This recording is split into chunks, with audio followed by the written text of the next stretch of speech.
I'm Alia Kurmali. I'm the head of strategy for Fashion Revolution India. And before we begin the session, I would like Devika Purandre, who's the arts manager for British Council India, to just kick us off and talk a little bit about what this series is and what we've been doing over the last few months. Hi, Devika. Hi, Alia. Thank you so much. And a very warm welcome to all of you to the British Council and Fashion Revolution series titled Crafting Connections. My name is Devika Purandre, and I lead the Crafting Futures project for India, and I'm also the head of arts for the British Council in North India. I'm sure you know that the British Council is the UK's international organization for cultural relations and educational opportunities. This is echoed in the ambitions of our crafts program in India. Through a grant scheme, Crafting Futures in India brings together Indian and UK partners to collaborate on projects which explore new futures for craft. Crafting Connections is a part of the larger Crafting Futures program, which has been conceptualized in partnership with Fashion Revolution India. Through this exciting digital series, we've aimed to to engage with the wider craft sector and enable networking opportunities and market linkages between artisans and communities. In light of the rapidly evolving COVID-19 situation in India and the UK, we understand that this is a very difficult time for the craft sector and artisans. Nevertheless, we firmly believe that culture connects us, and at this time of uncertainty, creativity and collaboration is what binds us together. Through the last 4 months, as Alia mentioned, the British Council and Fashion Revolution has reached out across digital frontiers and national boundaries in solidarity with the many inspiring craftspeople in India and beyond. This series has showcased some exciting conversations and has brought to the forefront some unique India-UK collaborations in craft. Today's conversation with the lovely Gina Joseph, who's the founder and chief designer of Zola India, is extremely special and focuses on design intervention and traditional craft. Gina, you will see shortly, represents the fabulous diversity of the Indian craft sector, and it is with motivated and passionate partners like Fashion Revolution, we're able to reach out to a wide network of some of the most creative minds in craft. On that note, I'd like to pass it back to Alia Kurmali, Head of Strategy at the Fashion Revolution India. Over to you, Alia. Thank you, Devika. So today's session, we are talking with Gina Joseph, who's founded Zola India.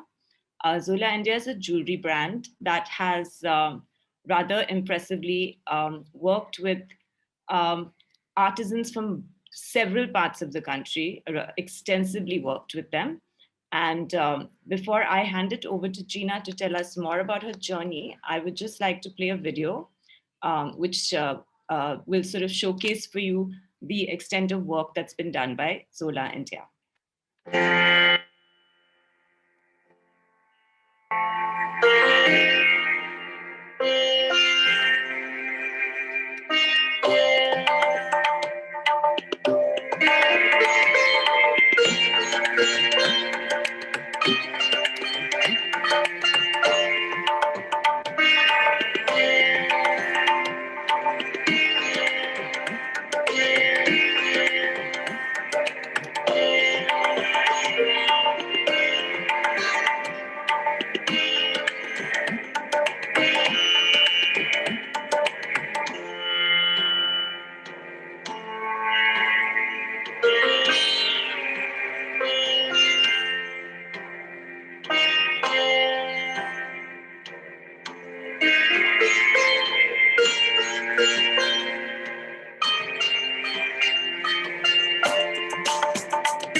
Super.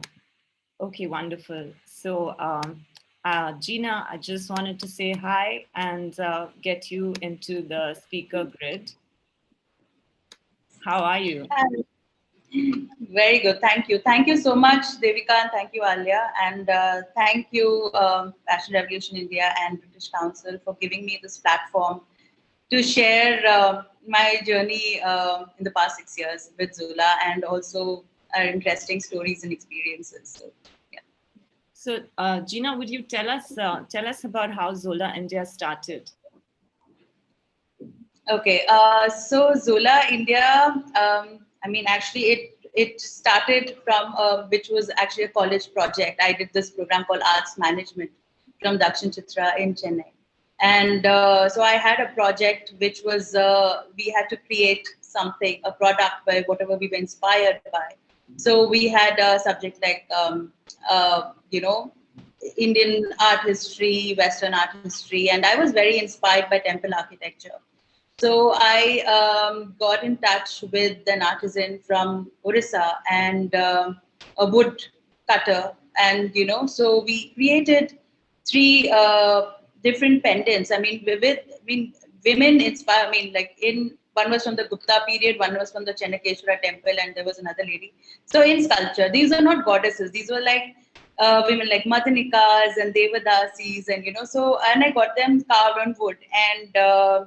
So that was just my project, and I called it Zola. Zola means a piece of earth, and so it was something where it was a part of my country's history and culture. So I thought it just fit in perfectly, and yeah, so the project went off well. I had no plans of becoming a jewelry designer or anything on those lines, but I happened to meet, I mean, I was wearing one of the necklaces and I happened to meet Miss Geeta Ram, who is the chairperson of Trust Council of India and my mentor for Zola. So when I went to meet her there and we were having a conversation and she saw what I was wearing, and while we were there was a call that she got, and there was a workshop, a design workshop that had to be conducted by an international designer with the Dokra tribe women in about 2 or 3 weeks. So while I was there, the person called and she cancelled because she was unwell. So Geeta, she just looked at me and she said, "Will you go?" I said, "I've not designed anything in my life other than these three pieces." So she said, "Just go, we'll see what happens." So that was in 2014. And yeah, so it's been an interesting journey since then. And I've done more than, I think, 30 workshops with different crafts and about 10 crafts in each states of India since then. So yeah.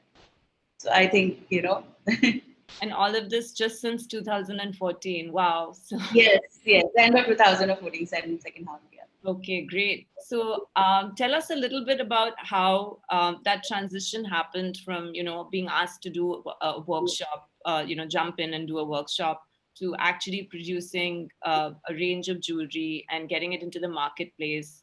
How did you, find your customers? If you could just share a little bit about that beginning part of the journey. Sure. So for me, at least initially, since I don't have a design background as such, and like I'm not a trained designer at all, so it was, I don't know if that was a positive or a negative, but I just took it up as something which was an interesting challenge. So I, in the first year, I remember, at least from 2014 and till 2015-16, I was just doing about 10 exhibitions I did. It was crazy. Like, I would just, and I was totally relying on Indian Railways, and every 2 months I would just take off. And I would, like, be carrying stock at least 50, 60 kilos with me, with, just all by myself.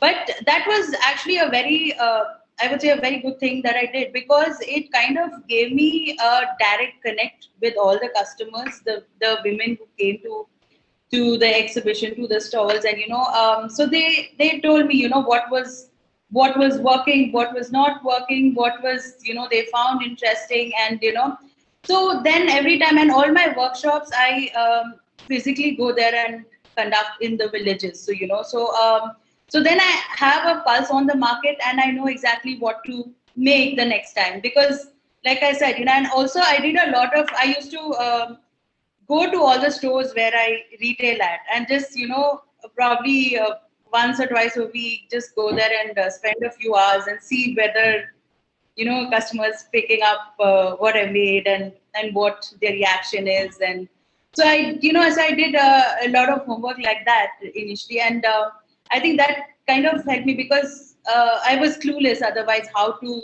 design jewelry and what to do. And of course, the set of artisans, I did get a lot of support from Crafts Council of India, and so they very generously, put me onto the artisans they work with, and so I was, always welcomed with open arms, whether any village I would go to. So, but also so that's why it was a very interesting process, and I've not really had any bad experiences as such with the artisan community or anything. They've always been very, very kind and very generous and very, very, like open to ideas and challenges. So yeah. Super. So I wanted to ask you, in terms of, before we get into talking about a little bit the next step of growing the brand and establishing it, I wanted to ask you a little bit about, design intervention, because when we were doing our pre-discussion, this sort of came up a lot as something that you believe in very strongly. So I wanted you to just explain it. We come across the term quite a bit. I just thought, I was wondering if you could share how you look at, what is design intervention, and why did you choose to make it such a guiding principle in this work that you're doing? So design intervention, I feel, especially in the craft sector, is the only way forward, because otherwise, right now, with the existing craft, the way it's being made and created, it would either end up in probably craft museums, or a heart, or like a village market or something in its existing form. But when you bring in design intervention, it automatically opens definitely new markets, and domestically, also internationally, because internationally also no one is actually ready to buy it in its existing form unless until it's kind of customized to their taste and what their requirements are. And so to keep the craft alive and to keep its, I mean, that is something that I've always stuck with Zola, is that the soul of the craft shouldn't die. Yes, the different forms, different expressions, yes, but the craft and the craftsman remains the same, so that there is sustained work, and at the same time new products are created for the existing market and new market. So yeah. Got it. So typically, how much time, if you could look at it from the perspective of how much time how does the design phase work for you when you start working with a community of artisans? What percentage of the entire journey goes into that initial exploration of the design and sort of collaborating with the artisans before you guys come up with the final collections, perhaps? If you could just explain it from a production perspective. So usually initially I kind of, pick out a craft and I kind of do my research on it, whether it's even possible to make jewelry or, make smaller pieces out of it. And then after that, once I kind of, actually there's a lot of written research that I go back to than, just looking at the images. And then after that, I have a conversation with the artisans, whether it is, it is possible to do a certain set of products, whether it is, necklaces, earrings, or whatever else. And then after that, we kind of fix up on a date. I do basic sketches and basic ideas as to what I want to make.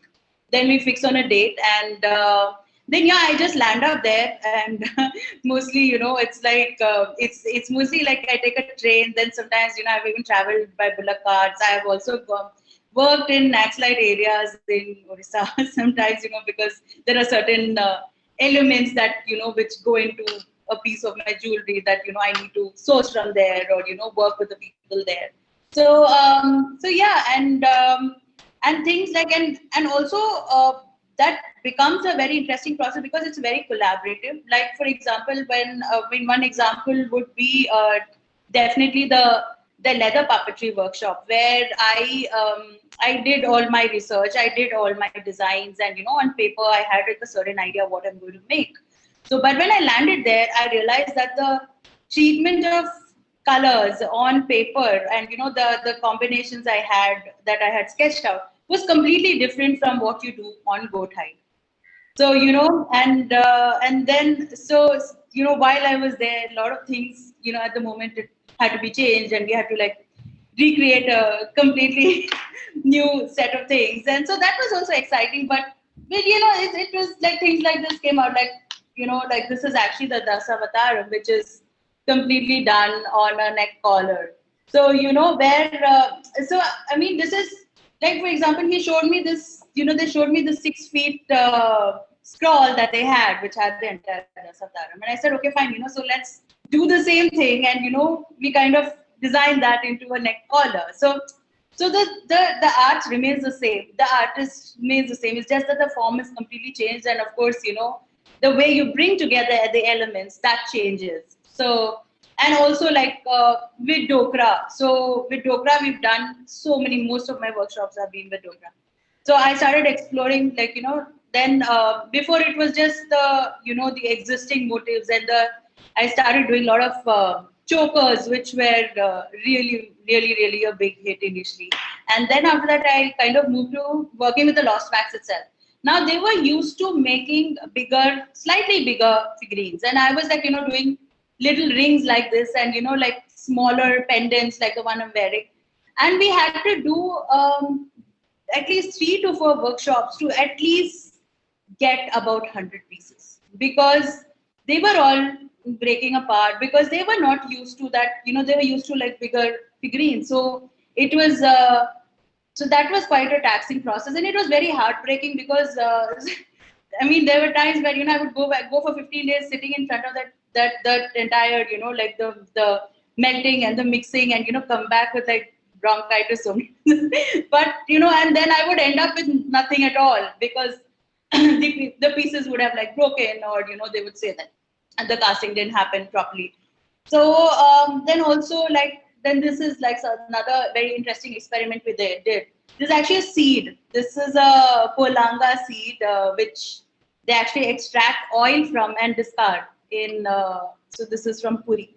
So we did this. So it was like while I was there, I saw this entire chunk of these seeds that were being discarded, and they were also betel nuts. So I said, okay, fine, let's do this experiment on betel nut and try this seed. This seed was very new to me, but betel nut was very interesting because of the texture and everything. So I said, let's see. But what happens is that after about 3-4 months, betel nut disintegrated.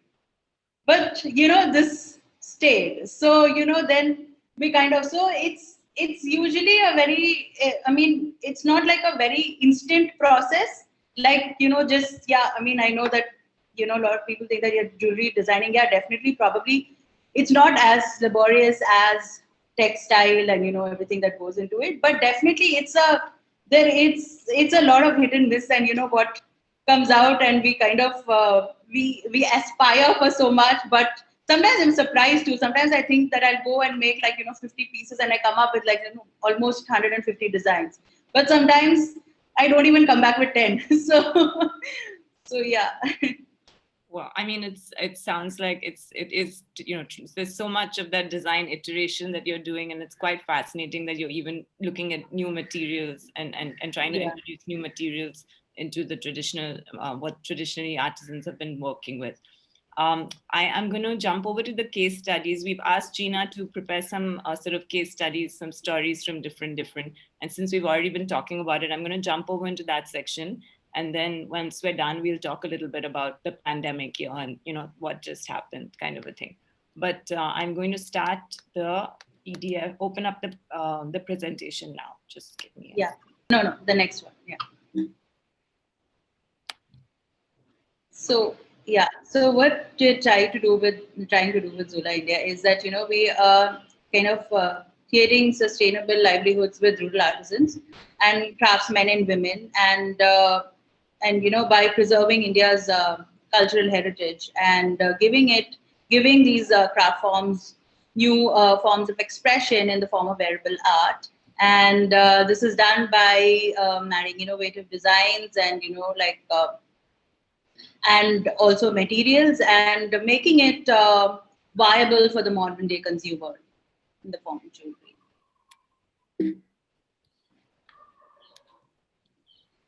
So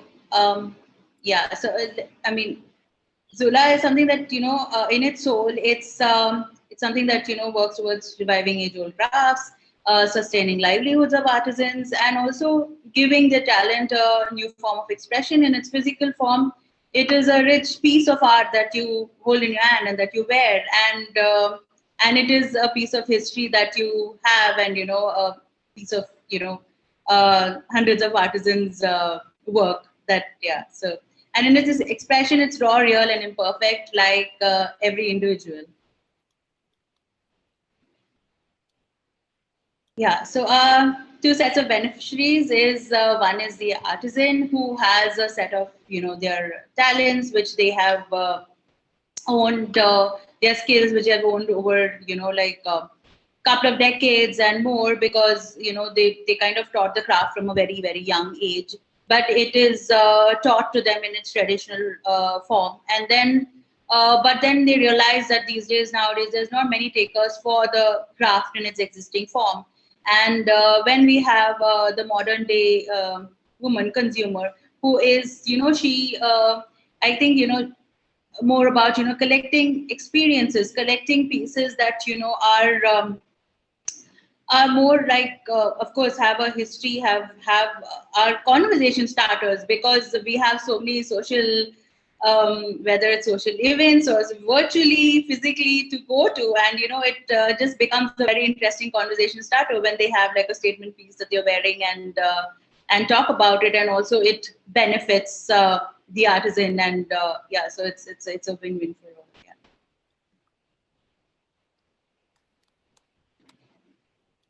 So this is just a little small example of where I've taken like the leather puppetry in its original form are painted on goat hide, and they were used for shows all across India, and a few hundreds of decades ago, and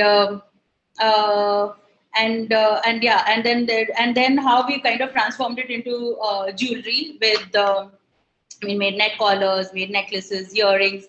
Patachitra is again painted on canvas and palm leaf etching, and how we kind of used that and made products on shell, on coconut shell, on seashell, on polanga seed, and like few other surfaces. So yeah.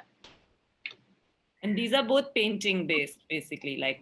Yeah, these are both painting based, and one is performance based, and yeah, Patachitra is not like so much performance based. Then I just go to the next one. Yeah, so I'm just going to do a quick run through of all the crafts that I've worked with, and what we created, like just few pictures.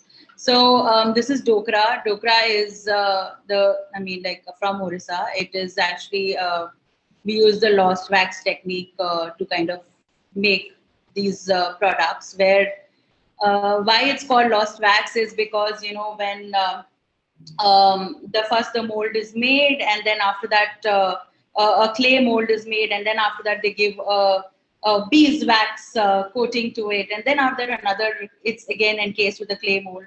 And then what happens is that they ducts are created, and then when they put the molten metal in it, when it's fired, so then the metal kind of takes the shape of the piece, and then the wax is lost in the process. That's why it's called the lost wax technique.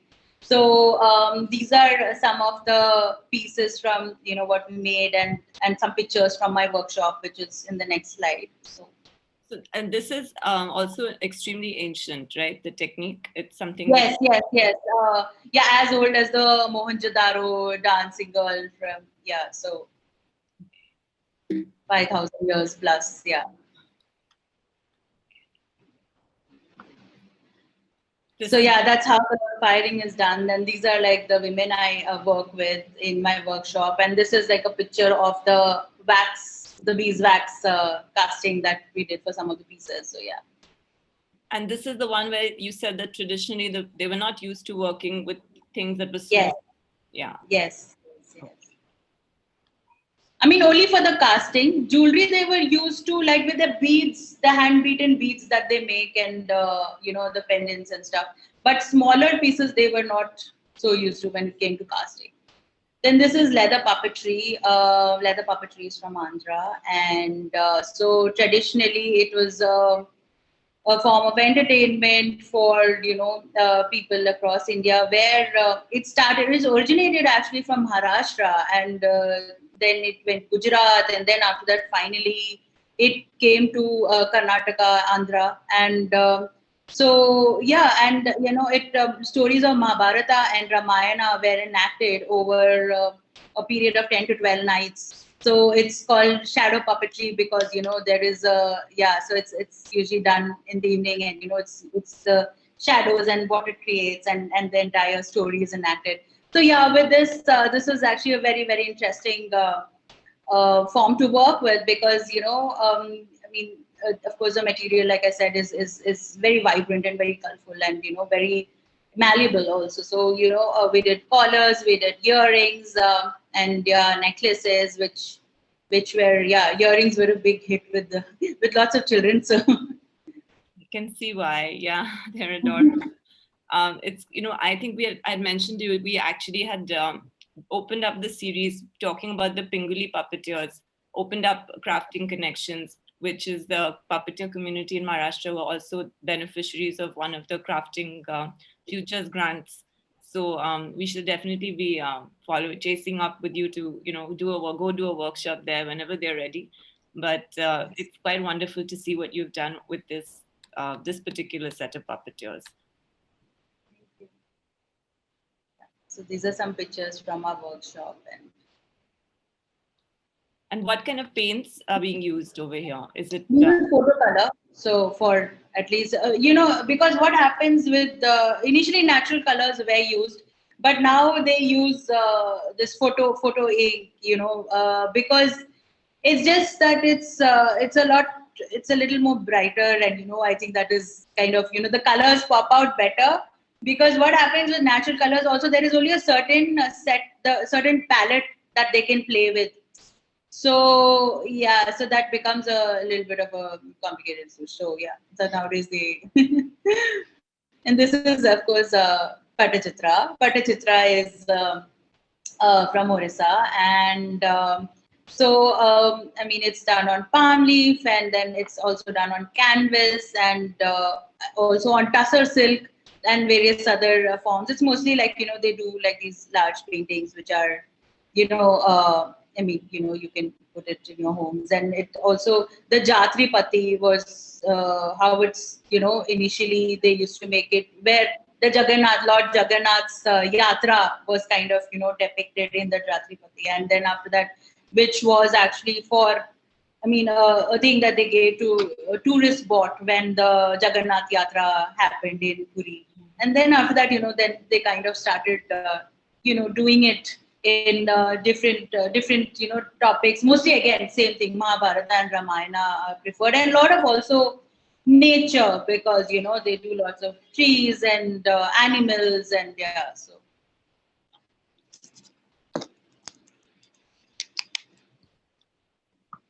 That is so what is interesting is that in this village that I work with is this little village called Nagpatna, and all their homes are the walls of their homes are all painted, and it's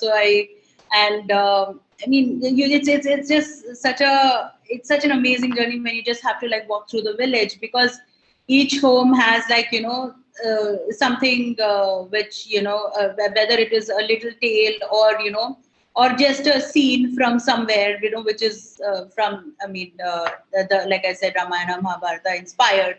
And so this is one of the the walls that I saw there, and I took a picture. And then of course the earring I just showed you, which was again on Polanga seed, and those bangles are painted on coconut shell.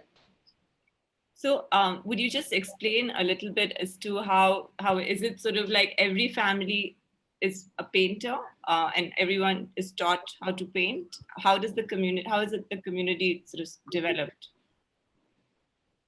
So most of them are artists, and yes, they are taught how to paint. There are also these Pattachitra institutes that there is one Pattachitra institute that the government has set up there, and so I remember initially when I used to go for my workshop, and I stayed there for a week or more, and then after that, so there are a lot of children who would come after the class, after their Pattachitra class, and like so I knew few of them, so I asked them, so how was your class and why do you what did you learn?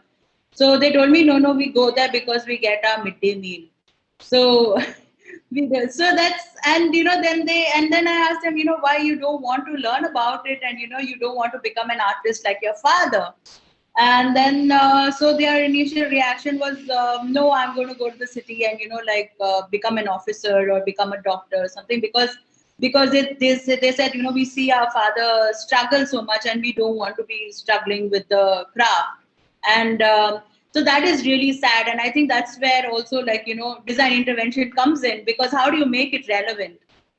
I mean, in today's day and age, because I mean, there are so many artisans who are like Shilpa Gurus, national award winners, amazing at their craft, but not able to sell what they're creating, unless and until there is something changed in it, where it is kind of I mean, whatever the customer requirement is. So yeah, so that's what, and so I think it's also for the younger generation to get involved in the entire process. When they see now that work is coming in and there's something new, there's something exciting, then they want to kind of be a part of it, because now when I go back, so many young girls I work with who are like just like either teenagers or in their early 20s, and they actually want to do something with the craft. So that is actually quite good to know that they are interested in take it forward. So yeah.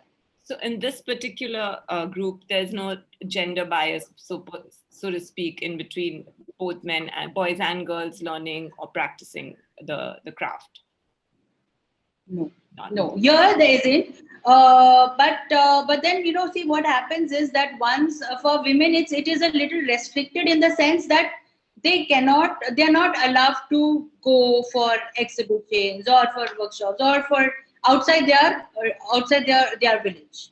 So like for example, the men are still allowed to, like so many of them, like I think 2-3 of them have gone for international exhibitions, have taken part in um, workshops internationally or being part of it. So but when it comes to a woman, how she might be like really good or even better than the particular man at her work, but she will not be allowed to kind of leave the setup. Yeah, she can sit, she can be there, she can like whether she's single, married or whatever, they let her do the work, but she cannot leave the village. So yeah, so that way it's a little restricted.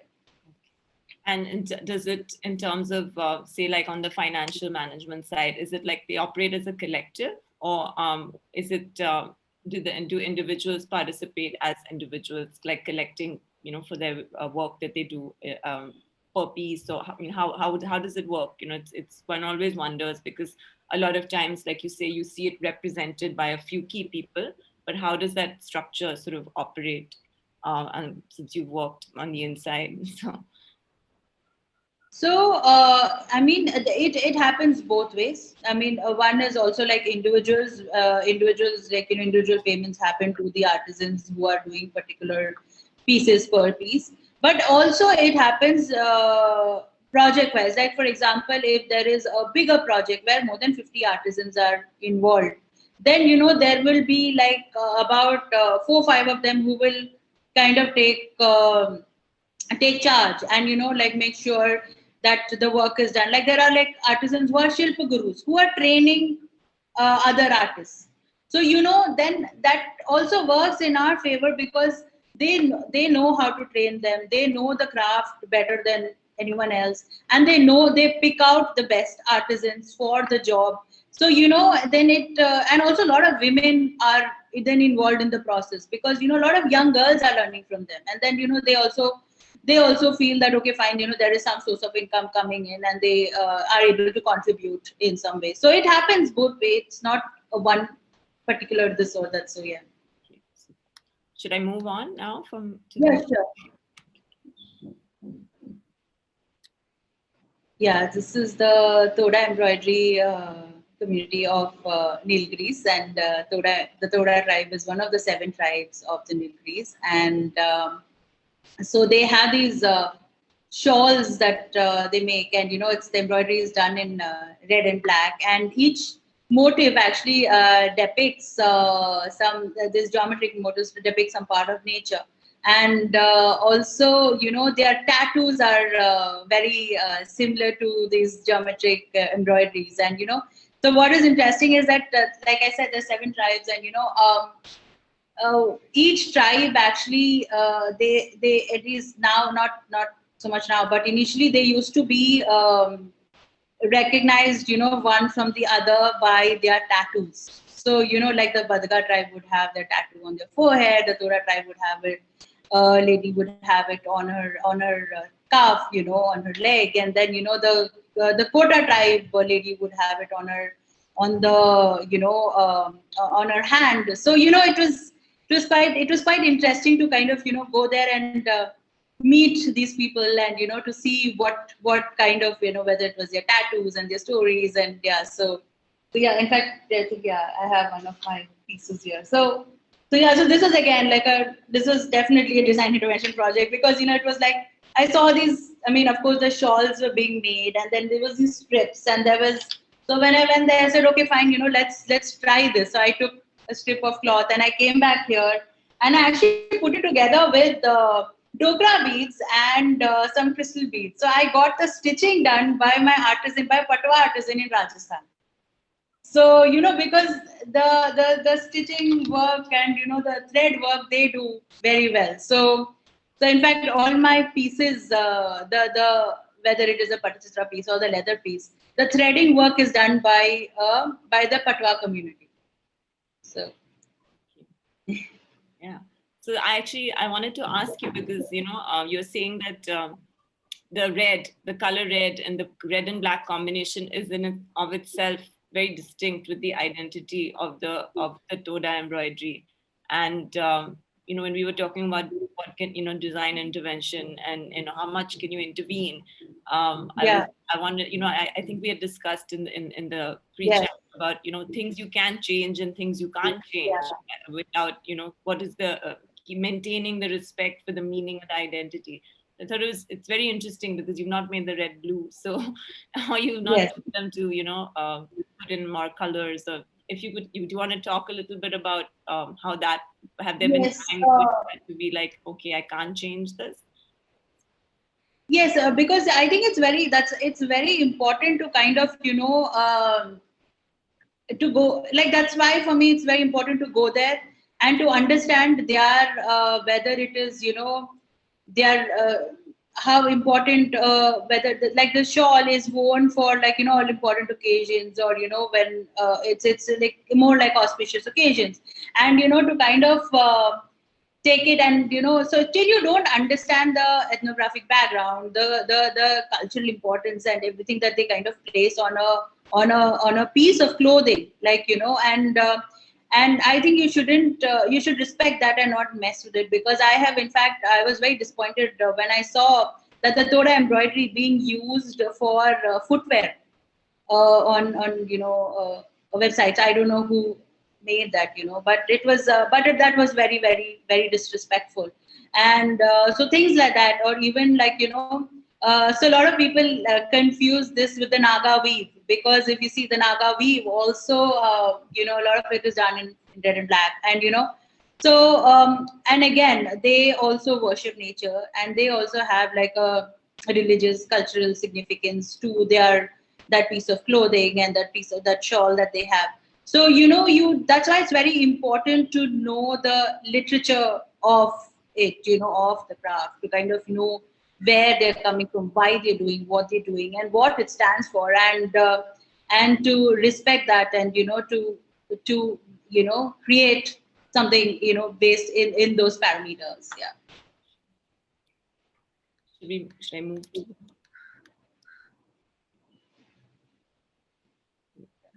Just some pictures.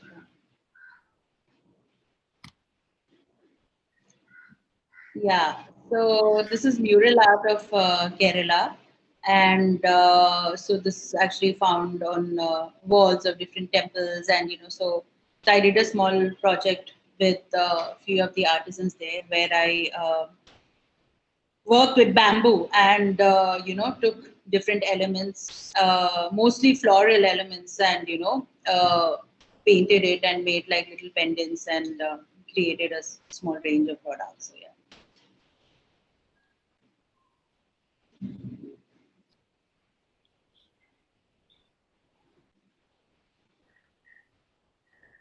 So some images from, and this is the Arunmula mirror from Kerala. Again, a very, very exciting project that I did with the artisans there, where they actually, this is actually a mirror that is created with bell metal.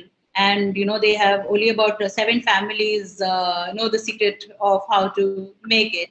And so it is a very small community and a very closely guarded secret. And they usually give these mirrors for marriages, or childbirth, or other like auspicious occasions. So but again, I think Kerala, working with the Arunmula mirror was a big challenge for me, in the sense that the pieces were very interesting that came out of it, but when I kind of placed an order to okay, fine, this is what we've made, and I need to kind of whatever, like need more pieces by this date. And so I said, okay, fine. And when I called up the guy after, when he committed to do it for me, and he said that, I asked him, so why, where is it? And, and are you sending it? He said, no, I didn't make it. So he said, no, he told me in Malayalam that, I was just not in the mood. So I said, what do you mean? So he said that, no, I'm not going to work for a woman. So, so yeah. So and even with the mural art, he said, I'm not going to work for a woman. That's what he said. Yeah, he told me, I'm not going to work for you. So the same thing happened with the mural art guy too. So I even though like my roots are in Kerala, I was very upset when they kind of just told me that, okay, fine, we're not going to do it for you, and goodbye. So yeah. So one collection. That's it. Yeah, both actually, both the Kerala collections. That was the mural art and the Kannadi, the Arunmula mirror. Yeah, so both of them they had. Yeah. Wow, those are really rare collections. Thank you. Yeah, so I think I haven't been able to kind of go back to it and make more pieces. Yeah. Sure. Wow, that's interesting. Okay, tell us about the lac. The lac turnery, again, like very interesting and very colorful, very fun. And so yeah, when I went there, and they make toys actually, and then after that they make like smaller utensils and little pieces, and then and then what happened is that, yeah, so I mean, like, actually with the existing toys, I did a lot of pieces. Like there were these tops which I used, and I made earrings out of them. Then there were like little like some differently shaped things which I kind of took together, and then we also created a lot of new pieces. Then so yeah, it was a nice, fun, colorful collection. So which I should probably do more of. Yeah, this one I haven't done a lot of pieces out of, but yeah, it was quite an interesting workshop.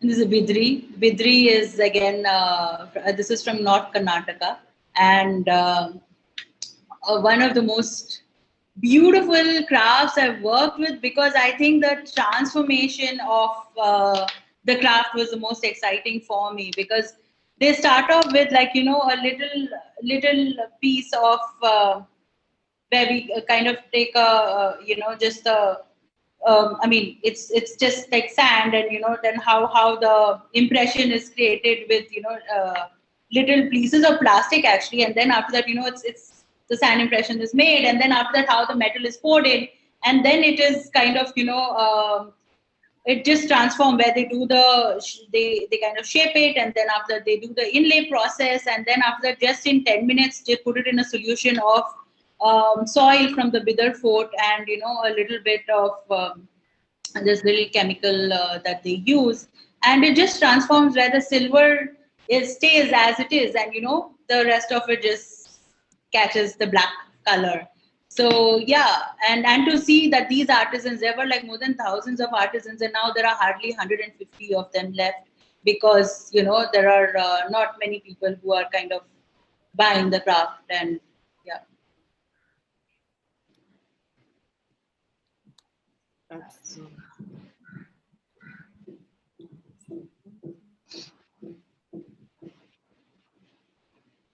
and Gujarat now. yes, and this is from the Bead Embroidery from Gujarat, and from this place called actually Chota Udaipur. So originally they used to make it and do it on bags and cushion covers and stuff. So actually, to go there, and this was actually quite a, I mean, because in my understanding, I thought, it would be very easy to just do like drawings and, like to do geometric, patterns and just go there. But then when I went there, I realized it was till I had to kind of, take that drawing and put it on a cross stitch pattern as is with the number of stitches. So then what happened that, I lost that from that 7-8 days. Initial 2 days was just recreating that entire thing on the cross stitch, because before going, I thought, okay, fine, cool, I have like 50 designs, it'll look really nice and we'll do this. But then when you go there, then like you realize, okay, fine, their way of working is entirely different. So, and also this is also very time consuming, because each bead has to be like stitched in, and so they, but yeah, we did a collection of earrings and chokers and few necklaces, which is really very beautiful to kind of just like literally like a painting coming alive when they stitch on it. Wow, and this is all done by hand, obviously, and Yes, how entirely. and how what kind of a community size is it, and how is it doing? Is there regular work in other crafts besides jewelry coming to them? Like you said, they do a lot of bags and things like that. Yes, mostly bags and cushions that they do, and mostly bags and cushions, and no, not so much jewelry. Jewelry was the first workshop that they did with me, and mostly it's just like household decor products that they make. And there are about 150 women right now who are working there in the village. That's it. So now, super. Well, thank you so much, Gina. Thank you. I mean, I'm still reeling from just thinking of the number of places you've been to and the number of people's lives you've transformed just by setting up your business. I wanted to talk a little bit about, one of the things which we're exploring through this series, which is during the pandemic and the lockdown. What happened to your artisan communities? Are there stories that you can share with us? That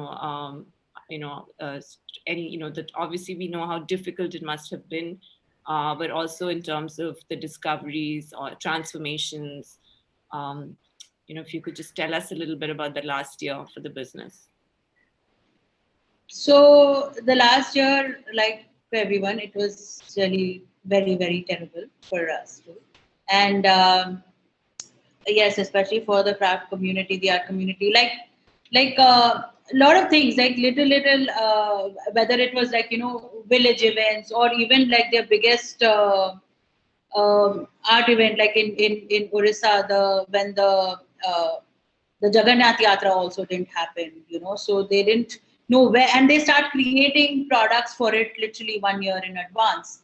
So yeah, everything came to a standstill. All the stores were shut. So I used to retail at 20 plus stores across India, and they all sent back all the stock. And so I didn't know where I'm headed. I didn't know what's going to happen. So But but then, I think we kind of, that was also good time to kind of, just work on new products. So I kind of started working on different products other than jewelry. Like I did these board games with Puppetry Artisans, which are, did Snake and Ladder, and we did Ludo, and we did this other game called Bakchal, which came out really well. So, I thought, okay, so that was one new thing. Then we did also like a set of other products which we thought that right now was the need of the hour, and because people were staying at home and people were like, since they're more homebound and not traveling much, not going to offices, they wanted something for their homes.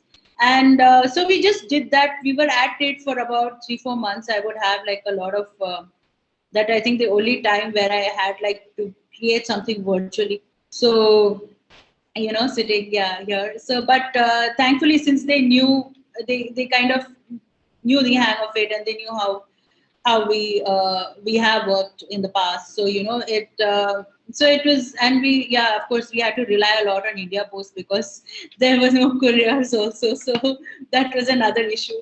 And but a series of products came out, and I think the fruits of it, I think, was end of last year we actually got a couple of corporate orders which were really, really lifesavers, because I think also because a lot of them, they're like their families, a lot of medical and health issues, and like expenses, everything had come to a standstill. So and also like education for a lot of like a lot of girls, they wanted to kind of continue, do their graduation and everything, but there was just no money for it to kind of and everyone was really struggling. So through that project, through those couple of projects, they were able to like like someone had to do their kidney dialysis, their parents cancer treatment, a lot of things were just taken care of. Like a lot of them now they can like even continue with the education, a lot of other things that just fell in place. So yes, it was that was a big saving grace. And also another thing was that like this was one community. This was a Patachitra community which we worked with, and we did these projects with. Then we also did something with the Toda community, which was again like where they also hadn't gotten an order for almost a year plus, and then like we worked with about 200 plus women there from different villages, over 7 villages in Nilgiris, and so. So so I think and so everything, whatever, at least now the wheels are back in motion in some way. Yes, not so it will take time for a lot of things to stabilize. But then so there's still a lot of them who are like really struggling, and we need work. I mean, if there is some way that that collaboration can happen, I think. And also I think that going forward, collaboration is the only way, whether it is with designers, with communities, with artists, with corporates, with whoever else. It's just it's everyone has to come together and kind of work on something than just sitting in their individual spaces and doing their own thing. So So if you had some kind of a wish list, like what would you like to see, like one thing that you think can happen differently, or should happen differently, one or two or three things, but I mean, just to say, I mean, is there a wish list for somebody in your position? So I think that I mean like working with corporates, at least in the past few months, I have been doing quite work. I mean, a bit of work with them. So is that that it's I actually empathize with them, because their intent is they want to do something for the community. They want to kind of work with the handmade sector, with the artisan sector, but it kind of stops there because they don't know how to kind of like go forward with that. And giving the artisans, whether it is a grant or whether it is a small amount of funding, it is just a temporary band-aid on a much bigger situation, which is not going to go away by just like doling out money. It has to be so so actually working with these corporates. I mean, when I kind of when you kind of draw them into your world and take them through the entire process, because I had pictures, videos shared with them, and I said, okay, fine, this is what they're doing and this is how it works. Then they kind of get closer. The proximity has to be there to the problem, to what the pain points are, or what is the effort going into the craft, and like how what is created, why it's created. And so I think that sensitizing them will only happen when you kind of guide them and handhold them through the process. We cannot expect people to understand things that because probably I wouldn't have 10 years back till I went there and I worked for myself. Superb. Thank you so much for sharing that. And once again, thank you so much, Gina. It's just been so lovely chatting with you. Truly, truly inspirational. And, wishing you the best, and may you keep doing what you do. And we hope to have many more conversations with you with Fashion Revolution India and Zola. And we will like to involve you so much more in the work that we're doing when we talk about dealing with artisan communities, and how do we strengthen them? How do we create a sustainable business? Because we always believe that, craft economy is extremely sustainable for any economy. It should be a very large part of it. And India has so much potential since we're sitting on this vast tradition of knowledge. So thank you so much for showing us in an hour exactly how vast that tradition is. And thank you so much for this opportunity, and just letting me share all these experiences and stories. It's been very exciting. Thank you most so welcome. much for